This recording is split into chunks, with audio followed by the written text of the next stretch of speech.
Bom dia, amados. Hoje é dia 27 de fevereiro do ano da graça de 2025 e estamos em 1 de Samuel a considerar a história de Ana. E com Ana nós aprendemos algo tão especial acerca de como conhecemos Deus. A experiência de Ana é absolutamente sublime nesse processo.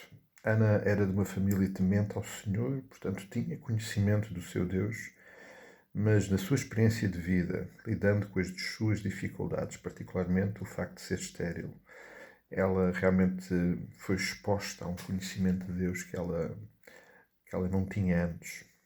Foi exposta a um conhecimento de um Deus que ouve as nossas orações, que atende e está atento àquilo que estamos a viver e a sentir. Um Deus que responde sempre, sempre.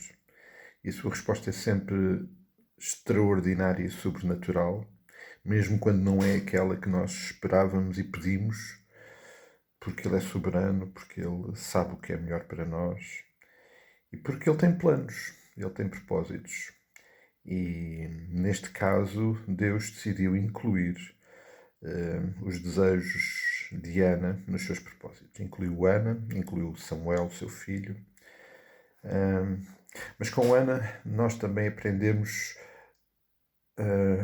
a conhecer um Deus que espera as nossas respostas. E Ana respondeu à intervenção de Deus, à resposta de Deus, de uma forma sobrenatural. Ela tinha votado no seu coração, lá no versículo 11 do capítulo 1, que se Deus lhe concedesse essa bênção, ela o devolveria.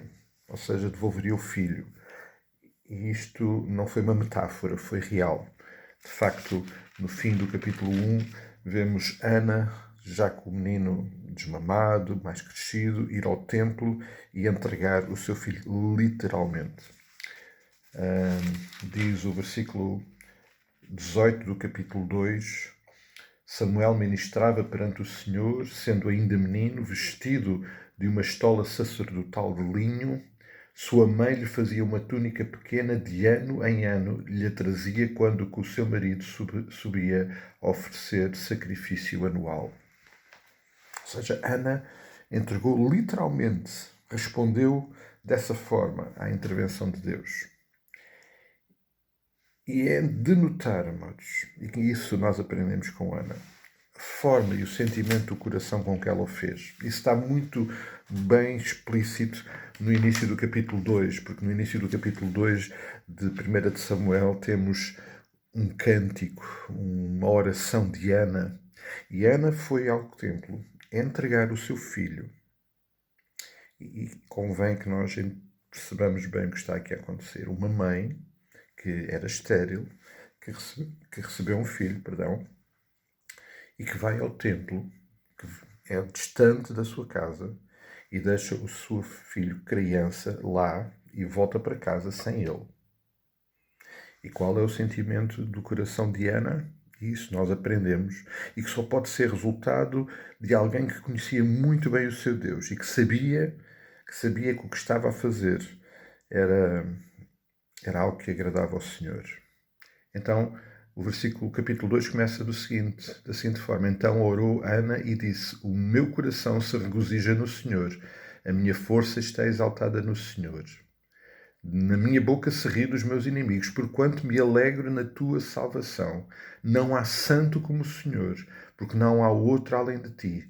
A rocha e rocha não há nenhuma como o nosso Deus. Este era o sentimento de Ana quando foi devolver o seu filho e o foi entregar no templo. E voltou sem ele.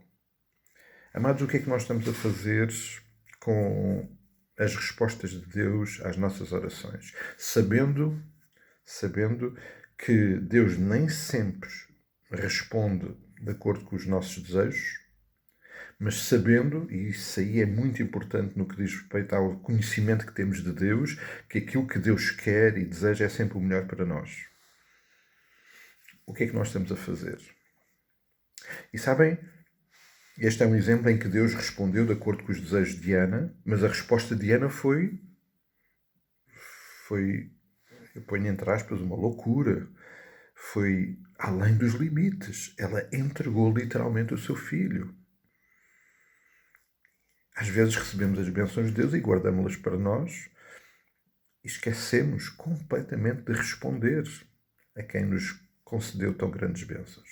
Outras vezes, Deus não responde de acordo com os nossos desejos e ficamos zangados e tristes e amargurados e angustiados.